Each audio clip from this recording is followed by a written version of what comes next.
Good evening, everyone. Good evening, everyone. I am going to go ahead and call this meeting to order. Thank you to those attending in person tonight and those staying engaged by watching our recording at a later time. The public is reminded that if they wish to speak during community comment, they will need to fill out a speaker form located in the lobby on the table and turn it in to our board secretary, Kim Colvin, seated to my left. Comments will take place during the designated community comment portion of our agenda. And before we dive in tonight's agenda, I want to take a moment and introduce those at the table with me tonight. To my right, we have Superintendent Degner, Directors Pilcher Hyatt, Eastham, Vice President Williams is at the Coralville City Council meeting tonight. To my left, we have Directors Abraham, Clausen, Finch, and Board Secretary Colvin. And with that, we will dive into our public forum section of our agenda, and we will start off with the Education Showcase Best of the West Mentoring Program.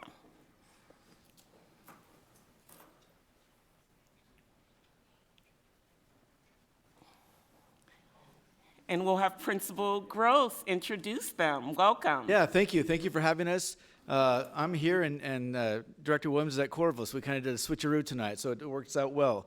I'm here with our students and the sponsor who put together Best of West. I'm going to introduce them real quick, but I'm just going to do a really quick, brief overview because I'm just here because I'm principal. All the work has been done by Ms. Barnhouse and the students that have put together just this excellent peer-on-peer mentoring program that has just seen amazing results, and it's really embodied in our school values of scholarship and community and kindness.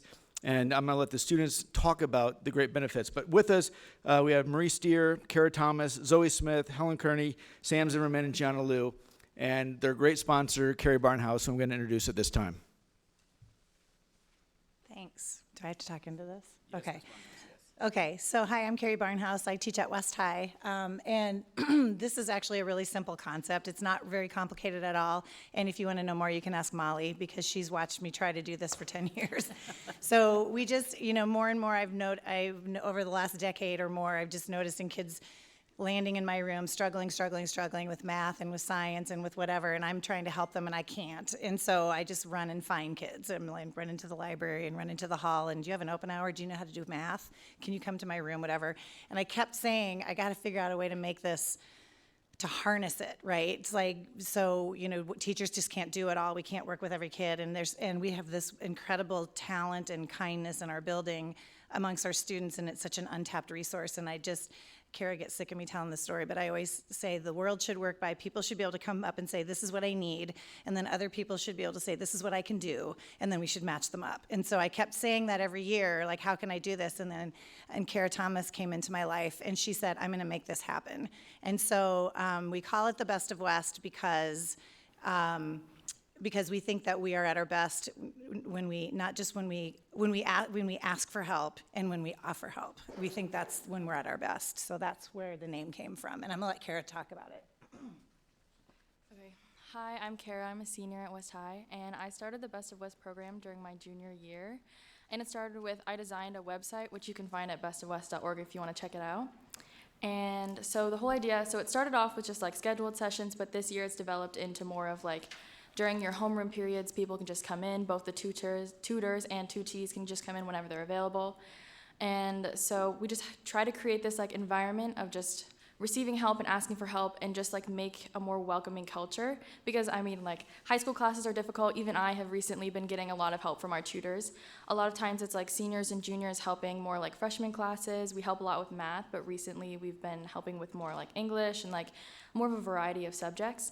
And some of the teachers with like math classes who send their students down, they've had multiple students who have had improvements in grades just from like a few weeks of coming to us. And some QR codes. Oh yeah, and we also have some QR codes like throughout the building that you can find, either like to sign up to be a volunteer, sign up for help, or just like check out our website. And some of the stories from our tutors.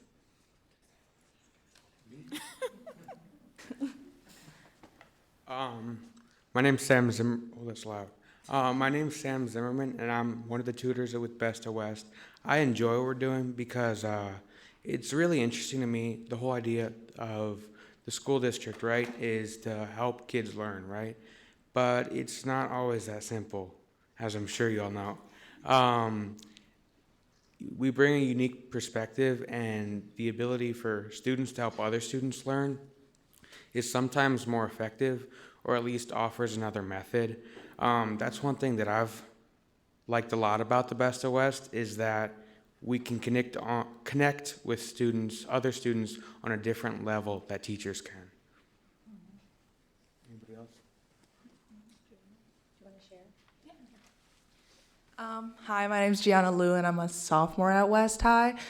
Once I joined the Best of West, it was kind of gave me a new perspective on how like other students struggle with concepts that I've never struggled before, and it allowed me to like think in a different way of how to like solve these like problems, issues, like so other people can understand it. And yeah, I think the Best of West has really like brought our community closer, which was the intended goal of this program. Yeah. Is that good? Yeah.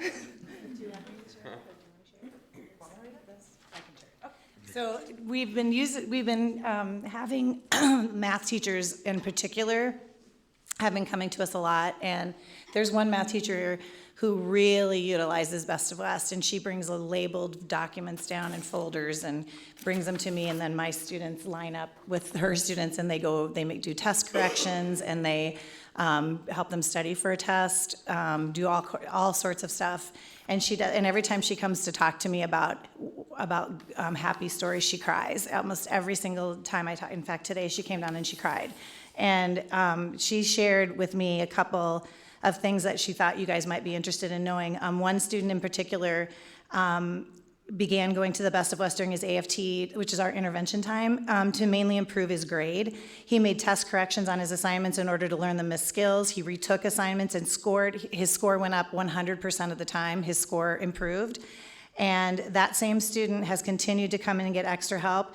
And so now when he goes in after a test, she said he most recently came in and said, I'm ready to do my test corrections. And she said, actually, you don't have any because your grade went up so much, you don't, and then he's like, oh, okay, so that, and she thought that was good.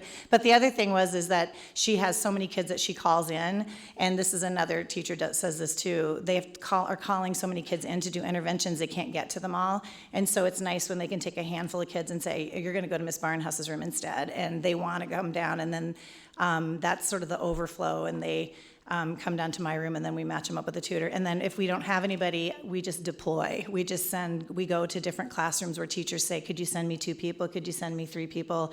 And they go up into their classrooms, and then they just walk around, and whoever needs help, they help them. I'll just finish up with a couple quick things. First of all, I just want to give Ms. Barnhouse, again, huge credit. She just is an example of the amazing faculty that we have at West High School that continually goes above and beyond, and the same for this group of students.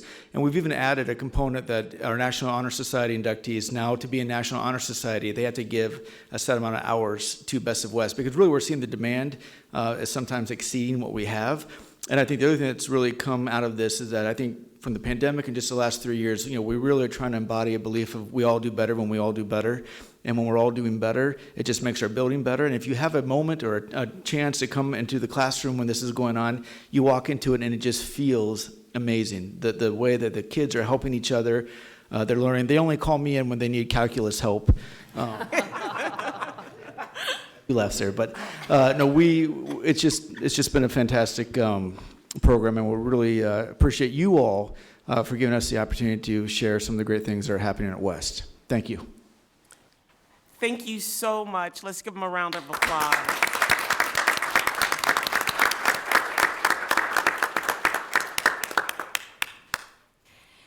And with that, we'll move on to community comment. Thank you for your interest in the Iowa City Community School District and for your willingness to share your comments. You are reminded to give your name, address, and topic on which you would like to speak. During community comment, persons may speak to the board about topics relevant to the district. Speakers who make comments are reminded that they are responsible for their own statements and may be subjected to legal action for those which are threatening, harassing, or defamatory in nature. It is expected that speakers will address the board and each other with civility and abide by the stated time limits. All community comment directed at non-agenda items and agenda items shall take place at the beginning of the meeting and shall be limited to 4 minutes per speaker. The time will be displayed on the monitor behind Board Secretary Coven to my left. The initial community comment period shall be limited to 1 hour. Remaining community comment, to the extent necessary, shall take place at the end of the meeting. The board will not engage in any discussion during public comment. The role of the board during this time is to listen. And with that, tonight's first speaker is Aaron Schneider.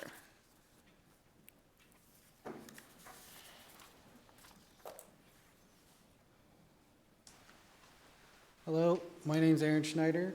Didn't know I only got 4 minutes, so I'm going to go very quickly through this. I've never done this, so I'm a little nervous to bring this up. But to quickly give you a background, I'm the father of an 8-year-old at Horn Elementary. I have to give you a little personal background so you understand where I'm coming from. My son's mother is not very amicable.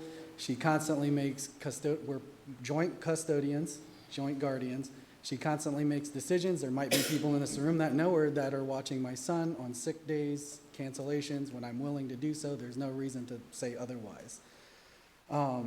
So I've been trying to participate in my son's life throughout his 8 years with her constantly meddling and trying to prevent this. I attend the PTO meetings regularly over the last year as much as I could, and I was even involved in getting food trucks around for the end of the year school party.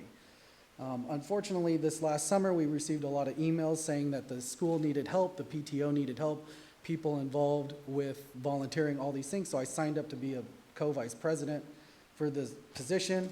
And then Laura Broffett, the president of the PTO, contacted me to state that there were concerns with me being on the PTO. There's no reason whatsoever or any record that exists in which I should have concerns with me being involved or participating equally as any other parent within the school. So with that, I attended meetings in August and September. The members disregarded my inquiry during these meetings and basically ignored me, especially Kristen Cannon, the principal of Horn. And as I would type in my messages or even ask, they said, we'll talk to you later. They contacted me 2 days later, the president, Laura, did, and said that I would no longer be allowed to be part of this election.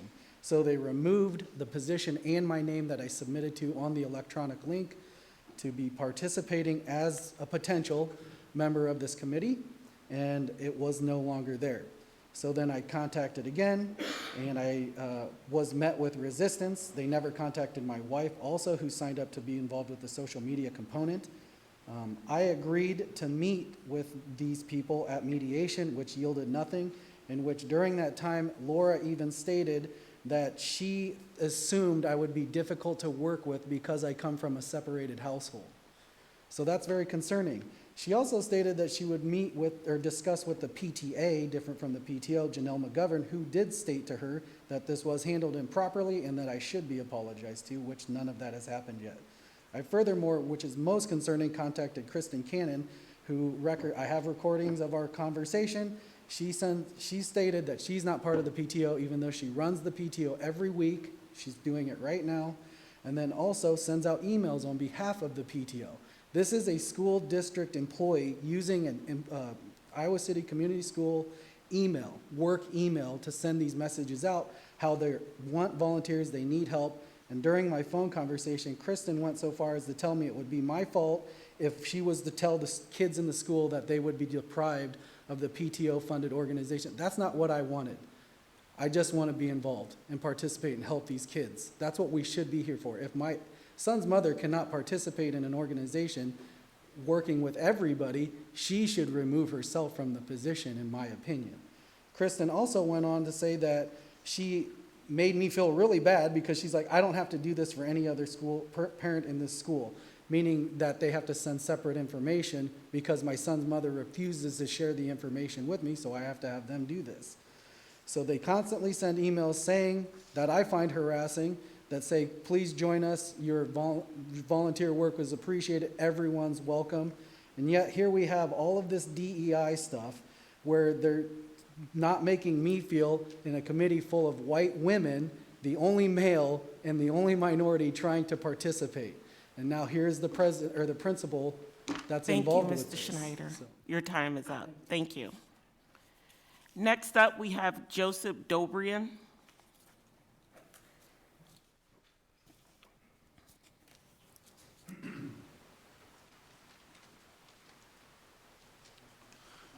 Joseph Dobrian, 1015 Second Avenue. I call the board's attention to the discussion of possible new rules for community comments that took place at the February 14th meeting. The board is to be commended for reminding speakers that they are legally responsible for what they say if they engage in threats or defamation.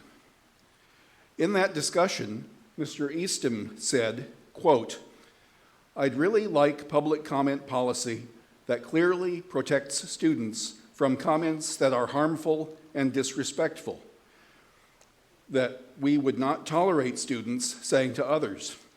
I think we could put language together taken from our student conduct section that would notify commenters that there are subjects we're not going to allow you to get into. Putting together a policy that gives more notice to our students that we want not to have situations that put you in harm's way at this table." Close quote. I have to suspect that Mr. Eastham referred implicitly to a meeting last fall at which I and some board members disagreed about what exactly is a woman. At that time, Mr. Eastham said that this position that I voiced would not be allowed in most classrooms and ought not to be allowed in this room. Mr. Eastham did not only speak for himself.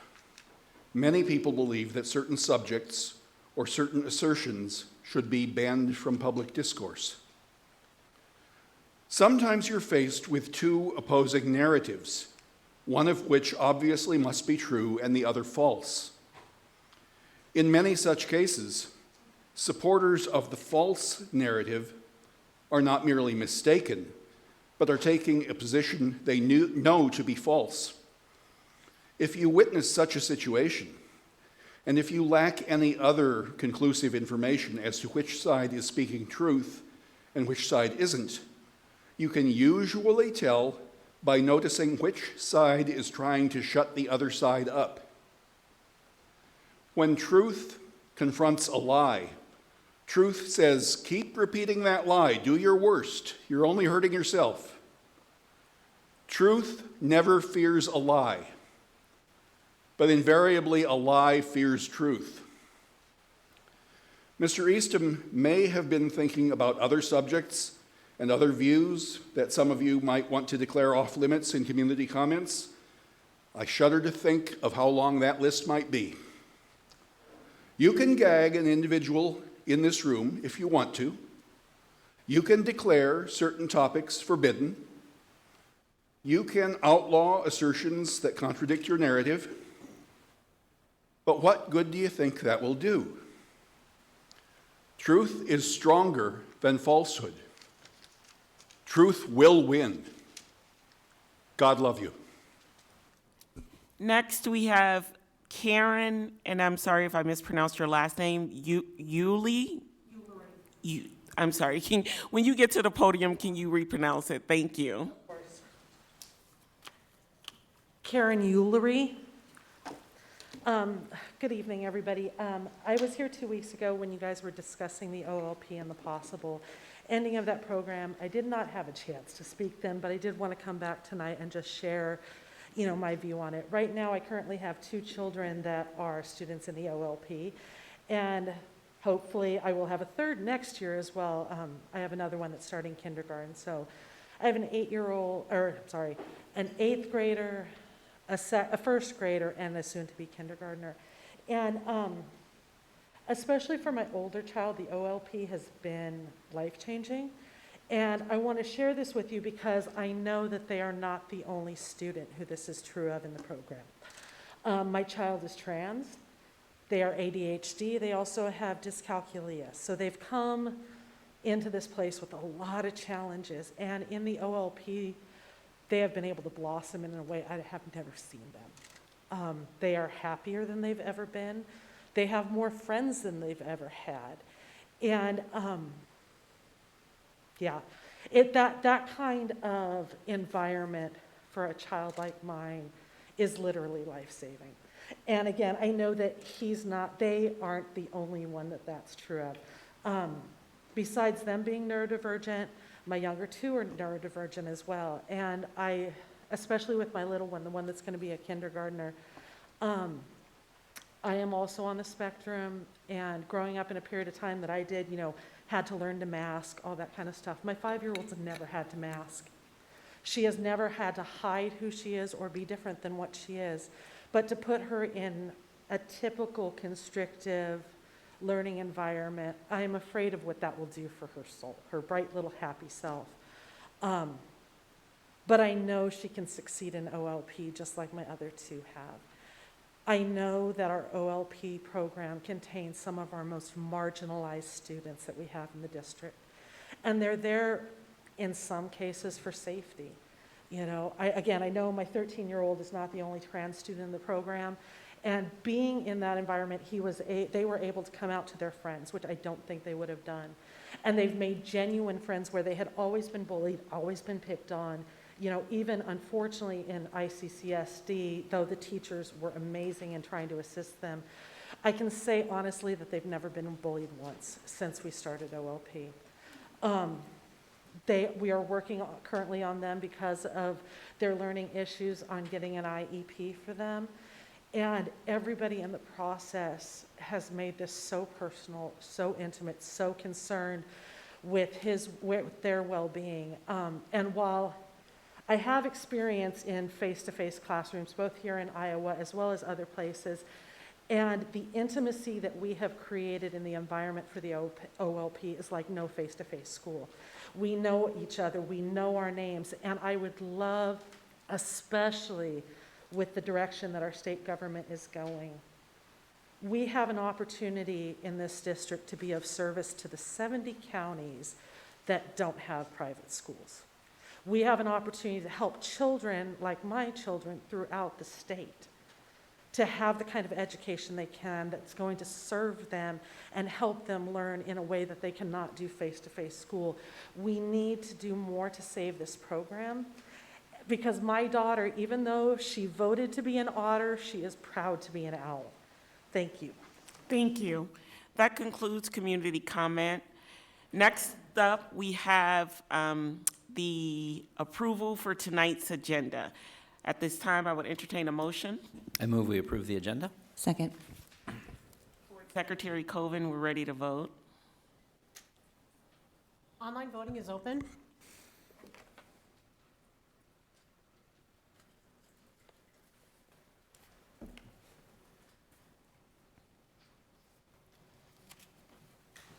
All votes have been cast and the motion carries with all directors voting in favor. And before we get to consent agenda, I was just wondering if anyone who reviewed the bills had any questions or wanted to highlight anything from that review of bills. I didn't have anything. I reviewed the bills. I have no questions. Great. Tonight's consent agenda, are there any items directors would wish to have removed? I would request to remove number 11. The West High School gym floor. Any other items? Hearing none, I would entertain a motion.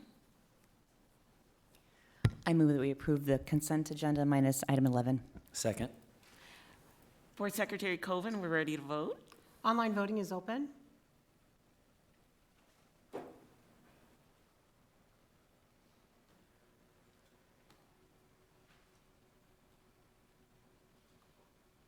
All votes have been cast and the motion carries with all directors voting in favor. And that takes us to item 11, the West High School gym floor. Director Abraham? Yeah, Matt and I talked briefly about this. When I looked at that, item, noticed that it's just to do the gym floor, sand and finish. And about a year ago, when I was still there at West, we talked about maybe some more aesthetic type additions to the gym area. When you look at, and not that we need to compare everything, but when you look at the gym compared to the City High, much needed new, gym renovation, and Liberty, of course, has a new gym. The West High seems kind of like it needs some upgrades, some aesthetic things. I know you can't change the footprint of the gym. That's not. I don't think that's what they were talking about, but some aesthetic things to make it look better. Yeah, and I talked to Director Barnes a little bit this week, so I'll kind of ask Jeff to jump in here with, I know he had a conversation with Principal Gross and some of the things that are there, like you said, that aren't as easy to change, but maybe some other things here in the future. Yeah, when I talked to the principal, his big concerns were the scoreboard, the bleachers, and then the sound system. We have had somebody come and look at the sound. We got the recommendations today on that, and we have talked to them. We will put the scoreboard and the bleachers in the life cycle plans. I can't give you a specific date. I do know the gym was repainted about 3 or 4 years ago. So I think we have those accounted for, or will account for them in the life cycle, because like you said, we want to keep that current and looking as fresh as we can in that space. But yeah, what's in front of you tonight is the sand and refinish of the floor, but some of those other aesthetic improvements will be important there long term. Yep. Okay, thank you for looking into that, Matt, and Yeah. thank you, Jeff, for talking to Mitch about it. Okay. Were there any other points of discussion? If not, I would open it up for a motion. I move we approve item 11. Second? Thank you. Any further discussion? Hearing none, Board Secretary Coven, we're ready to vote. Online voting is open.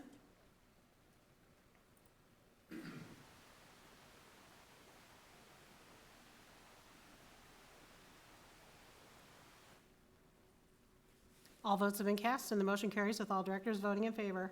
Next up is our public hearing, and Director Finch will take that over. Thank you, President Malone. Now is the time and place for the public hearing on the proposed plans and specifications for the Tyler Building Remodel Project. The Board of Directors set this date for the public hearing on February 14th, 2023. Notice of public hearing was published in the Iowa City Press Citizen on February 15th, 2023. The district will receive bids on this project at 2 p.m. March 10th, 2023 at the Facilities Management Conference Center at 1137 South Riverside Drive, Iowa City, Iowa. Notice to contractors was published as required by law in multiple statewide plan rooms and on the Iowa City Community School District website on February 15th, 2023. Are there any questions from the board? Are there any questions from the public? And with that, we will close that public hearing. Next up is policy review, and tonight we reviewed the 600 series. And again, Director Finch, I don't know if you had anything else to add to that. There were no substantive changes to that. Great. Any other comments? All right. We'll keep it moving. Next up is the discussion item, and there's an equity update on the Indigenous community members of Iowa City. Superintendent Degner? Sure. Thank you, President Malone. A couple weeks ago, or maybe a month ago already, we had an opportunity to hear from some of the members of our Indigenous community here in Iowa City about some concerns that they'd had from their experience in our district. We had followed up and met with them and bring back some recommendations of things that we'll be implementing and that we hope that you're supportive of. One of their requests was additional resource for our staff from the title Rethinking Columbus. And so we've committed to providing that in each of our professional libraries throughout the district so that it is a resource for staff and that they can access. We've included additional terminology and references in our professional development mandatory trainings for staff as we go through the year to make sure that we're cognizant and recognizing our Indigenous community. In that same vein, with terminology and references, we've made sure that to be inclusive in our disciplinary guidelines and protocols. We refer to that as the CBA now, that comprehensive behavior approach. So we've combed through that and added some additional terminology. And then do's and don'ts, our resource in our equity toolkit. We've also updated that to be inclusive and reflect that. And then finally, we'll continue to work with members of our Indigenous community on the Equity Advisory Committee to find presenters and teachers from their community that can help us lead some of that PD work. So really 5 kind of big things there that we had talked to that group about or have continued to engage with them around, and had a really nice conversation with them that day, and I think they were supportive and pleased with some of that. We'll continue to work with them in case we hit any additional bumps in the road about different things, but of course very sensitive to student experience anytime they come to the microphone and talk about that. And so it was another good learning opportunity for us, and knowing that this is always a constant area of focus for us, and that there's unfortunately going to be mistakes at different points, but I think it's always about how we respond to those and how we're willing to take that feedback and just try to improve as a system. So I feel good about our steps moving that way. Were there any questions or comments? The only thing that I had, Superintendent Degner, would it be possible to list those action items under the update, just so it can be easy for other community members to find that and draw reference to? Yep. Great. Definitely can do that. Thank you. Next up is our presentation of the night, which is our preschool update. And Superintendent Degner, I believe that's you again, maybe? Yeah, and do you guys want me to present it? Do you just want to talk about it? I don't think we need to go. You guys have had the presentation for a while. I think the themes I really wanted to reiterate, and I can answer any questions you have from the slides, but that we've been committed to preschool, right, and trying to expand more preschool offerings. We've talked about pilots in the district, and then we've had this larger conversation about partnering with the municipalities. And we've had good conversations with the municipalities, whether it's their elected officials or their city managers, about potential areas for future partnership to really try to provide high-quality preschool at a no-cost option for our free and reduced price lunch families. And so 2 of our board members are gone tonight because they're working with Coralville City Council, as you heard during the Best of West presentation. Mr. Gross mentioned we met with Hills last night, and so that will really conclude the different meetings or the initial meetings with those municipalities. I think from hearing from them really within this next month, we can probably expect to kind of hear something back around their support or what they're willing to do or willing to consider moving forward for this. And so the data, like I said, is in the slides. You can kind of see the math. And the biggest thing to probably point out is the 1.6 number there that really gets us to the ability to be able to stand up these options across the district.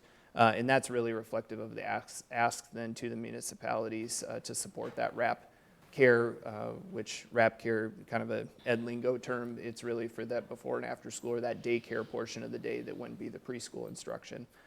So happy to answer any questions, but without kind of belaboring it and going through each of the slides, that's where we're at in the process right now.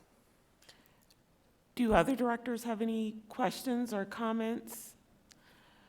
My only hope is that since tonight sounds like concludes the last entity presentation, that we can get a more, I would say, comprehensive sort of oral report from some of the directors that have physically been in front of these groups to hear their perspective of how things have gone. I know, well, I don't think you've been at many. 3 of them. 3 of them. Oh, Yep. so you have Yep. been at some. So, I mean, just to get some of that from directors, like you pointed out, Vice President Williams is gone, and I think she's attended quite a few of them, if not all of them. So that would be helpful, especially we don't meet again for a month. I just saw that and was like, what? Would be helpful. That's just my. No, I think that would be good, because I think by the end of that month, we wouldn't be trying to speculate or speak for the municipalities, and they would either have some direction or we would have some confirmed next steps for them, because I think the conversations have been positive, but we obviously, it's a partnership and we want to partner with them, and we don't want to paint them in a corner before they've had a chance to talk about it as a group, because we've mostly presented, and I know they want to have discussion as their own entity, but I think that timeline would be good, President Malone, that really at the end of next month we could see where we're at that point and get a more full report out. Great. And that takes us to the action items for tonight. The first up is the PEPL Life Cycle Budget for 23-24, and is that CF? Yes. Okay, Finger. Sorry, I was like, both names was on there, so I was thrown for a minute. This is an annual process that we bring to the board to approve for the PEPL life cycle of those funds. You'll see the schedule in the agenda as to how we propose to expend those funds. We worked with the facilities team and as they've identified needs across the district in those various categories.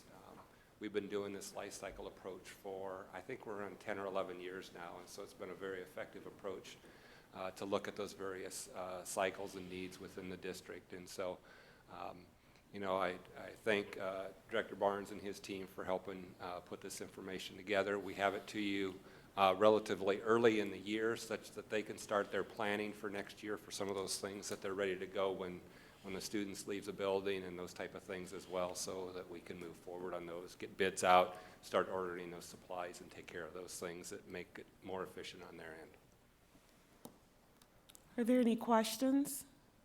My only question, sorry, is when are the schools identified who fall under these categories for life cycle, like the locker replacement? When does that school get notified that it's their turn?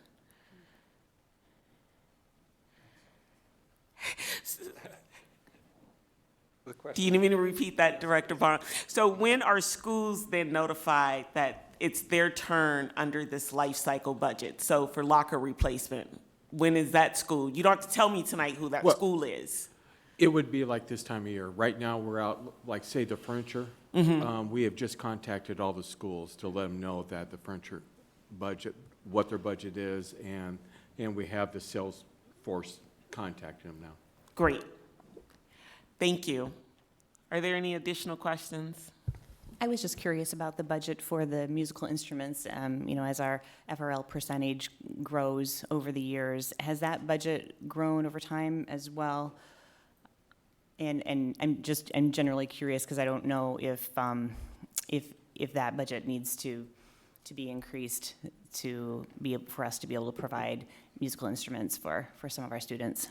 We have maintained that one relatively level over the years. I believe it was added 5 or 6 years ago, so when we originally started Life Cycle, we didn't even include the musical instruments, and we did pull those out as a separate category several years ago and added to those. We did expand it for a couple, 3 years for some materials or equipment that was needed at the elementary level to replace some of the keyboards. That's not the exact right term or the description of the equipment, but that's the layman's term for them that we put in all of the elementary. So we did expand the budget for in those years to accommodate that. Okay, thank you. I mean, I don't know if moving forward now that we're sort of on the other side of COVID, if more students will be joining in with the band and orchestra, if maybe that's something that we should look at expanding in the future.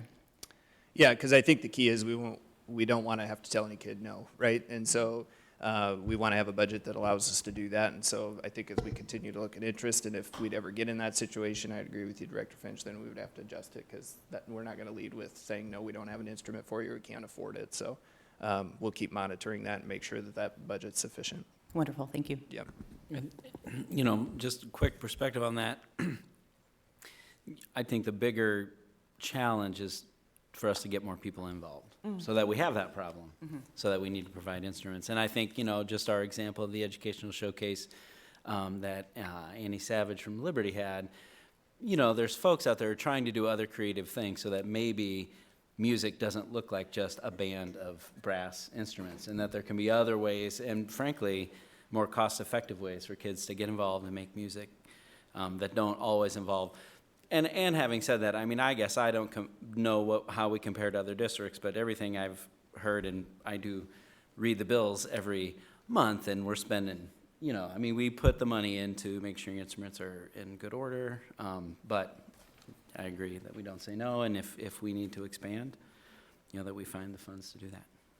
The cool challenge has been moving our elementary music experience to the elementary buildings, and while it's presented a challenge, it's been a good problem about so many kids interested in then finding a space that we put them, right, with before and after school programs and music class at the end of the day.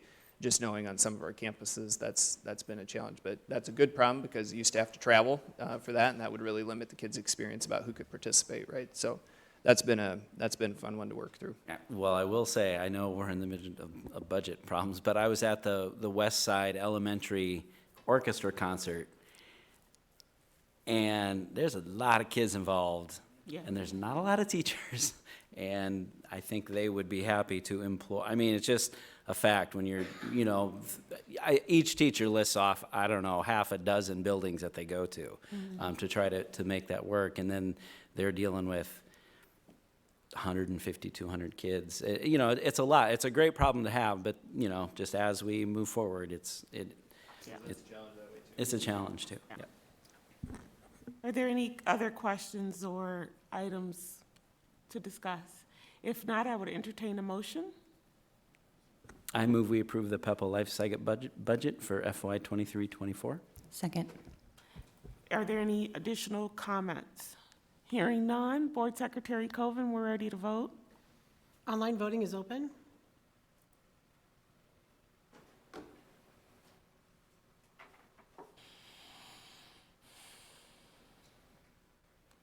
All votes have been cast and the motion carries with all directors voting in favor. Next up on our action items, we have a transportation appeal. I don't know if Dr. Ramey wanted to add any additional comments. No, I'm happy to answer questions, but nothing to add. Are there any questions from directors? If not, I would entertain a motion.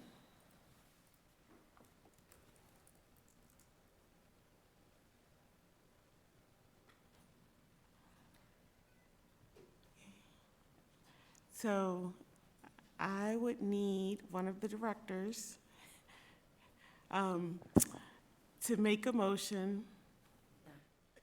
So I can't, sorry, maybe I should have given some context. I apologize. So there's three options. Yes, there's this right for an appeal to the board, but under state code, actually, this is an additional step that we've added in because the family under state law has an appeal directly to the AEA. And so the board has three options. The board can simply vote to take no action, and they reserve their right to go to the AEA. The board can vote to reject the appeal, and again, they retain their right to go to the AEA. Or the board could vote with the family, and then we would have to make the necessary adjustments in transportation to accommodate the family's request. Thank you. So I move that we approve option 1, take no additional action. is there a second? Second. Are there any further discussion or questions? Hearing none, Board Secretary Coven, we're ready to vote. Online voting is open.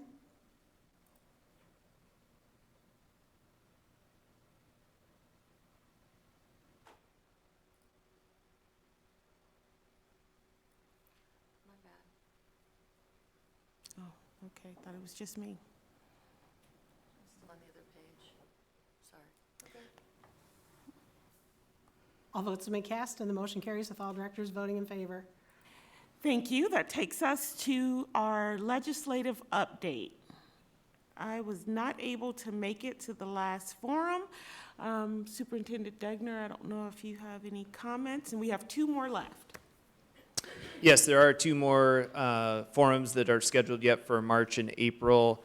We're approaching funnel deadline this week, which I think we're actually all looking forward to try to limit the different pieces of legislation that have been put forward. It's been somewhat, I don't know, makes your head spin a little bit with the amount of change and different things that are being proposed.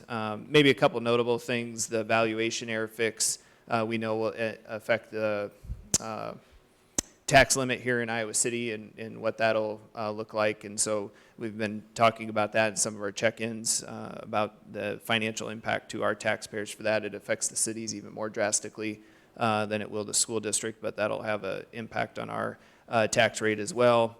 There's several bills trying to address the teacher shortage in the state that have moved through or are being considered by committee. The governor's bill really includes a lot of things around book removal, transparency, obscenity, and parents' rights bill. I send you guys the Urban Ed Network's kind of legislative update that includes a lot of these. I think one thing I'm especially concerned about is just lost instructional time. I think that will happen with some of the transparency provisions when we ask our staff to have to upload a lot of content online, and probably a lot of menial tasks that really won't reap much benefit, won't improve instruction or spend improve time with kids when they're focused on just uploading worksheets or lesson plans online. That's not a good use of their time.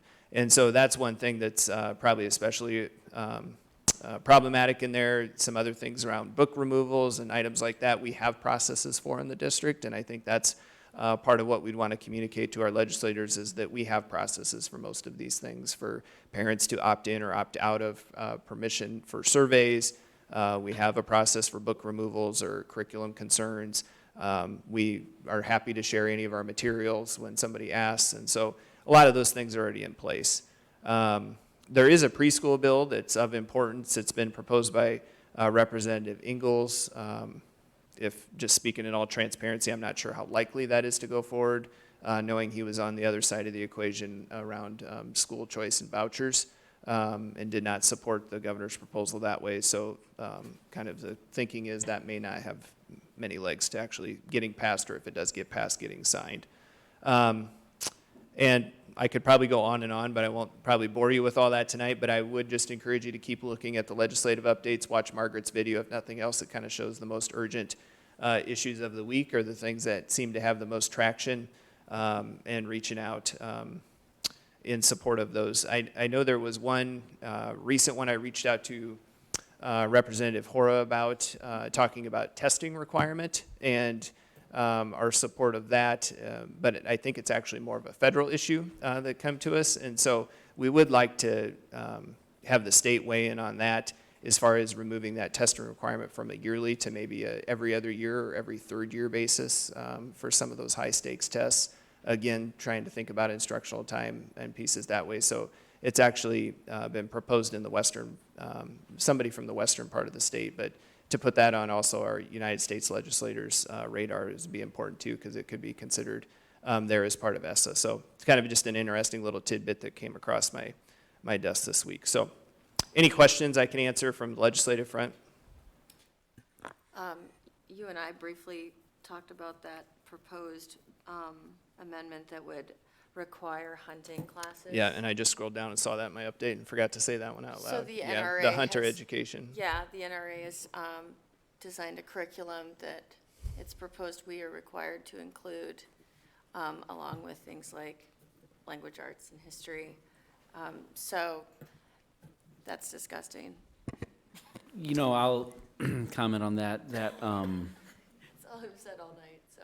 And you know, I don't want to, you know, debate about gun safety, but what was interesting to me, or what is interesting to me about the legislation, is it's very specific on which gun safety curriculum they want. There are options, and I think, you know, it would be interesting if they gave districts The choice, the local control, to decide what option fits their best. But I don't know if it's revelatory about what they're really trying to do with pre-choosing that. But to me, ultimately, it comes down to local control. It's just another way that they want to kind of dictate, you know, what goes on in the districts. And so, yeah. Yeah, and I think another compelling point there is, you know, they're trying to increase flexibility around Chapter 12 with looking at, you know, opting out of some requirements like PE or personal finance, but then we put in a different requirement around the hunter education. You know, it just seems conflicting with what we're trying to allow districts to do. And then really, again, it kind of leaves you asking what's the purpose of this or the reason. And I think I misspoke about one. So I contacted Representative Hora if you want to contact her about the preschool piece. But then it's, like I was alluding to, really our U.S. Congresswoman emailed Hinson and Miller Meeks about support of the testing, reduced testing requirements that could be coming through ESSA. So again, I don't know the legitimacy of that, but it did seem like there was a little momentum around that this week. I talked to you about preschool, the Transparency Bill of Rights, and then the Ways and Means. The other concerning thing that I know I've had some conversation with Brady on is proposed limits on administrative costs, something like 5%. That would put almost, I think, every district in the state of Iowa over that administrative cost. We're very lean on administrative costs in this district, and we'd still be over. Any small district that has a principal, a superintendent, and an elementary principal is probably going to be over. So we're hoping that, you know, there's some information share that also changes that. Yeah. Well, thank you. That was a lovely I know, it's not update. super uplifting. Yeah, but thank you.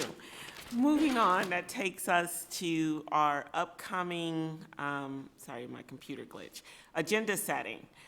We have 3 agendas listed. Our board retreat is scheduled for next Tuesday night. We will start at 4:30, yay. I'm looking forward to it. We haven't had a retreat in a while, and you'll see that we have a couple of things on there that we had all sort of agreed to, board norms, marketing the district, but under the opening, we'll do a check-in circle with sharing our why on why we do that. So I wanted to thank Director Finch for that idea, and I'm excited to have that on there. And also bring your calendars, because my hope is we don't have to go through a doodle poll situation again in setting our next retreat. So we're going to get that set that night. So we'll plan the last hour for setting the next retreat, trying to find a date that works for all 7 or 9 of us in the room. After that, we don't have another meeting until the 28th of the month due to spring break. So take mental pictures of your faces tonight or next Tuesday, and at P&G, there'll be the 700 series that committee will dive into, followed by our regular board meeting.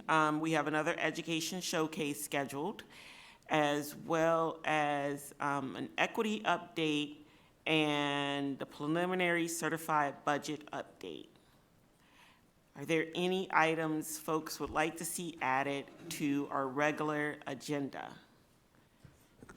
I don't know that we need to add this to the next meeting's agenda, but I would like us to start talking about the Pearl tax.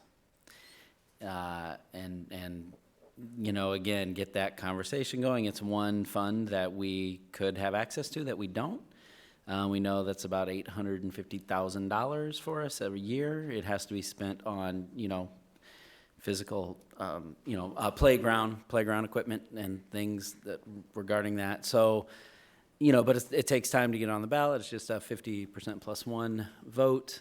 I don't know that we have time to do that this fall, but I just think, again, you know, in this day and age, you know, we've talked about it, well, since I started on the board.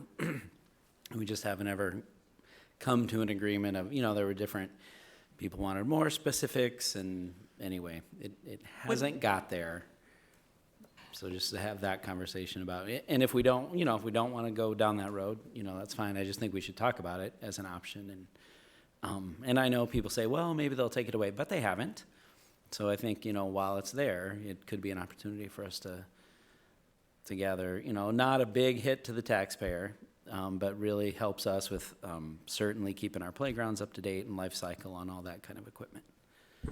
Would that be a conversation that we should have operations or policy and governance dive in first and then bring, or just messy conversation? at the Well, I end? imagine I don't know. it seems. I think the first thing I would envision is a presentation, you guys, about what it is and Okay. what it isn't, and just kind of how it works. And there's really no decision point that would need to be made there, but just really more an understanding of, hey, here's the Pearl tax, here's what it can do, here's what we know about it, and then what additional questions do you have, and where would we like to go? Some basic direction, maybe following that. Okay. So we could do it in a regular meeting. I think we'll want to know also, though, what other items might be on a ballot where that would be addressed, because we want to make sure we're convincing the voters to vote for, you know, Yeah. the big ticket items, and don't want to undermine anything. So I think that's a great idea.